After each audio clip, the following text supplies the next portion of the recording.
Bugun iftorligiga Uyg'urcha lag'mon yeb ko'ramiz.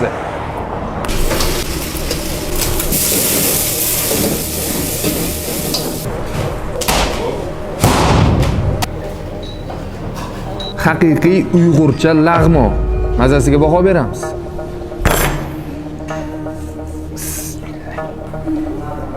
Qanaqa yeydi bunda aziz? Go'shidan yeb ko'ramiz.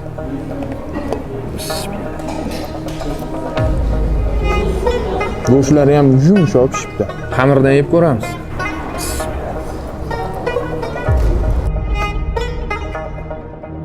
Xamirlari ham qalin emas, yupqa, juda ham zo'r pishirilibdi.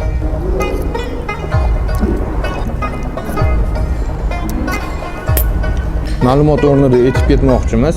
Bir porsiya Uyg'urcha lag'mon 33 ming so'm. Bemalol kelaverasizlar.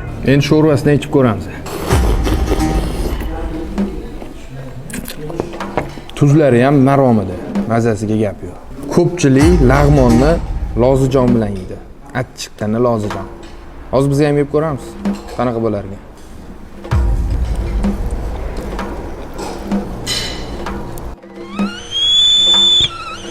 Lozijondan ehtiyot bo'linglar, juda ham achchiq ekan. Lag'monga gap yo'q ekan. Limon bilan baribir boshqacha-da. Bugun Kavsarda Uyg'urcha lag'mon yeb ko'rdim. Mazasiga umuman gap so'z bo'lishi mumkin emas. Agar kimgadir lokatsiya kerak bo'lsa, Telegram kanalimga tashlab qo'yganman.